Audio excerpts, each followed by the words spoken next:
नमस्कार, आप देख रहे हैं एनएमएफ न्यूज। आपके साथ मैं हूं नम्रता चौधरी।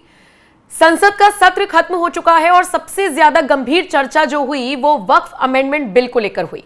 इसमें वाद विवाद हुआ, पक्ष विपक्ष आमने सामने आए और उसके बाद बहस कभी कुरान तक पहुंच गई, कभी मार पिटाई की बात होने लगी, कभी तू तड़ाक तक भी नौबत आ गई। जी हां, संजय राउत तो इतने ज्यादा उग्र हो गए कि बाला साहेब ठाकरे का नाम सुनते ही जो रिएक्शन उनका सामने आया वो अब भी सोशल मीडिया पर वायरल है।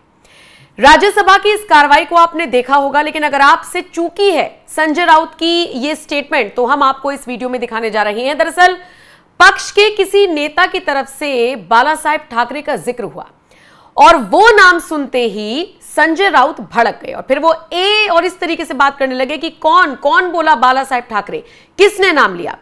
जी हां, संजय राउत बोलते हैं कि कौन बोल रहा है, कौन बार बार बाला साहेब ठाकरे का नाम ले रहा है। ये वही लोग हैं जिन्होंने 10-10 बार अपनी पार्टी बदली है। ये हमें शिवसेना और बाला साहेब ठाकरे के बारे में ना सिखाएं। जब अमेरिका के राष्ट्रपति डोनाल्ड ट्रंप ने वहां रह रहे भारतीयों को जबरदस्ती वापस भेजा तो ये गलत था। अगर ये कानून पास हो जाता है और कोई अमेरिकी नागरिक यहां अवैध रूप से रहता है तो उसे भी उसी तरीके से वापस भेजना चाहिए। देश में करीब 3 करोड़ रोहिंग्या और बांग्लादेशी अवैध रूप से रह रहे हैं, इन्हें बाहर निकालना जरूरी है। यह काम सबसे पहले हमने ही शुरू किया था। इसके अलावा फिर उन्होंने कहा कि आतंकियों पर सरकार सोई रही। जो आतंकी इस देश में आए वो वैध पासपोर्ट लेकर नहीं आए थे, लेकिन सरकार को इसकी भनक नहीं लगी। इसीलिए मेरी सलाह है कि इस बिल पर दोबारा चर्चा होनी चाहिए। मतलब संजय राउत इस बिल पर चर्चा करते करते अचानक से जब उन्होंने बाला साहेब ठाकरे का नाम सुना तो वो भड़क गए और उसके बाद तू तड़ाक वाली उनकी लैंग्वेज करने लगे और किसने नाम लिया इस तरीके से उग्र होते हुए नजर आए। बहरहाल राज्यसभा में किस तरीके से संजय राउत बोले, उनके पूरे बयान के साथ आपको छोड़े जा रहे हैं। आप इस खबर को लेकर और संजय राउत की इस स्टेटमेंट को लेकर क्या राय रखते हैं, कमेंट सेक्शन में अपनी राय हमें जरूर दें। संजय राउत जी, आधा घंटा सर, आज आप बहुत खुश दिख रहे हो, बहुत प्रसन्न भी हो। खुश रहो। मैं खुशी रहता हूँ और आपको देखकर और खुश हूँ। सर मैं देख रहा हूं कल से दोनों सदनों में गरीब मुसलमानों की बहुत चिंता हो रही है। अचानक इतनी चिंता हो रही है कि मुझे डर लगने लगा है, और मुसलमान भी डरे, हिंदू भी डरे हैं कि इतनी चिंता गरीब मुसलमानों की क्यों हो रही है। रिजू जी, मैंने आपका भाषण सुना, फिर गृह मंत्री जी का भाषण सुना। मुसलमानों की इतनी चिंता बैरिस्टर जिन्ना भी नहीं करते थे। बैरिस्टर मोहम्मद अली जिन्ना ने भी कभी इतनी चिंता मुसलमानों की नहीं की थी, वो आप कल से कर रहे हो। मुझे तो लगा कि बैरिस्टर जिन्ना का कब्र से आत्मा उठकर अपने शरीर में घुस गया। ऐसा मत करो। हमें पहले लगता था कि हम सब मिलकर एक हिंदू राष्ट्र बना रहे हैं, लेकिन आपका भाषण, ये आपके सब देखकर मुझे लगा आप हिंदू पाकिस्तान बनाने जा रहे हो। ये सर, जिस तरह से ये आपने ये बिल जो आप लेकर आए हैं, ये लोगों का ध्यान भटकाने की एक रणनीति है।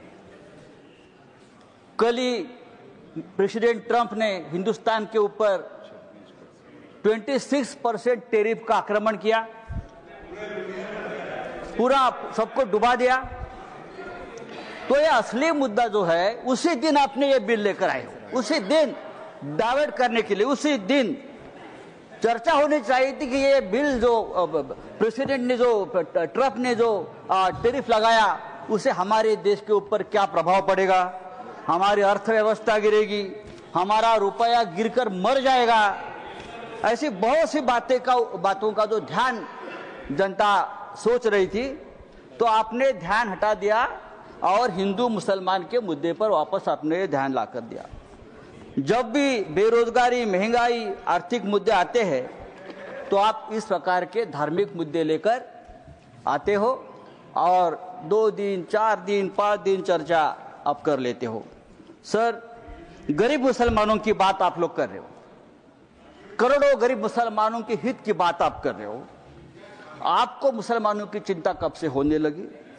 ये आप ही लोग हैं मुसलमानों को चोर बोलते हो, आप ही लोग हैं मुसलमान आपकी जमीन छीन लेंगे, आपके गले का मंगलसूत्र खींच लेंगे, आपके गाय बैल उठाकर लेके जाएंगे। मुसलमानों के महाराष्ट्र में मुसलमानों के मटन के दुकान से आप मीट मत खरीद लीजिए, मुसलमान देशद्रोही है, टेररिस्ट है, बटेंगे तो कटेंगे।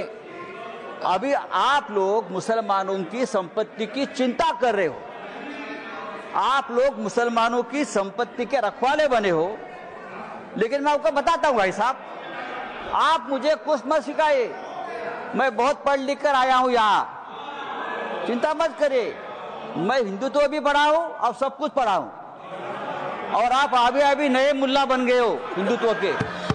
आप हमें मत सिखाइए, हमारा जन्म हिंदुत्व के काम के लिए हुआ है। कल गृह मंत्री जी का भाषण में सुन रहा था, गृह मंत्री बोल रहे हैं कि हम 2025 के पहले वाली जो मस्जिद, मदरसे, दरगाह को हाथ नहीं लगाएंगे, लेकिन जो रिक्त जमीनें हैं उसे बेचकर गरीब महिलाओं का, मुसलमान महिलाओं का कल्याण करेंगे, उनमें पैसा बांटेंगे।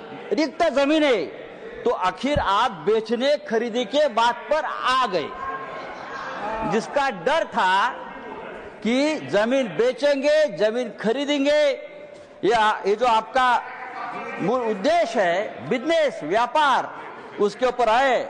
आप चुप नहीं बैठेंगे, आप जमीन बेचकर ही रहेंगे। धारावी का जो हो गया है अयोध्या में 13,000 एकड़ जमीन का घोटाला हुआ है। मैं राम मंदिर का नाम नहीं लूंगा, अयोध्या में 13,000 एकड़ जमीन का घोटाला हो गया है। केदारनाथ में 300 किलो सोना गायब हो गया है। आप हमारे हिंदू धर्म की जमीन का रक्षा नहीं कर पा रहे हो, अभी आप मुसलमानों की जमीन की रक्षा करने की बात कर रहे हो। सर, डिफेंस की जमीन आपने बेच दी अयोध्या में, किसको बेच दी? तो आपका पूरा ध्यान जो है, ये जो 2 लाख करोड़ की जमीन है प्राइम लोकेशंस, वो किसको देने वाले हैं आप? या तो खरीदने वाले एक ही है, बेचने वाले भी 2 है, खरीदने वाले भी 1 है।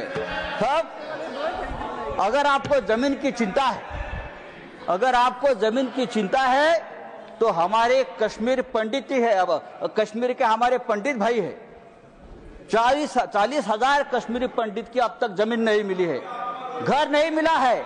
आप उनकी चिंता करो, उनकी घर वापसी नहीं हुई है कश्मीरी पंडितों की, आप उनकी चिंता करो। सर, लद्दाख में चाइना घुसकर हमारे जमीन पर कब्जा कर बैठा है, 40,000 वर्ग किलोमीटर। आप हमारे चाइना के जो कब्जे में जमीन है, आप उसकी चिंता करो। आप हाँ दीजिए, हम रक्षा करेंगे, हमारा देश है। तो ये जो आपने एक बिल लाया है संजय जी, ये जो आपने बिल लाया है, वो आपका उद्देश्य साफ नहीं है। आप वो जमीन का व्यवहार करना चाहते हैं। अभी तो बड़ी बड़ी बातें, मीठी मीठी बातें आप करते हो, लेकिन आप व्यापारी लोग हो। व्यापारी लोग ऐसे ही करते हैं, मीठी मीठी बातें करते हैं और फिर ये सब बेचकर भाग जाते हैं। नीरव मोदी जैसे जो आपके ही लोग हैं, विजय मल्ल्या, मेहुल चोकसी भाई साहब। तो मैं आपको बोल रहा हूं, ये जो बिल लाया है, thank you Sanjay ji, thank you. ये बिल हमारे समाज के हित में नहीं है, हमारे देश के हित में नहीं है। आप फिर एक बार इस देश में तनाव पैदा करना चाहते हैं, फिर एक बार इस देश में दंगे भड़काना चाहते हैं, लेकिन आप ये धंधे बंद करो। धन्यवाद। Thank you.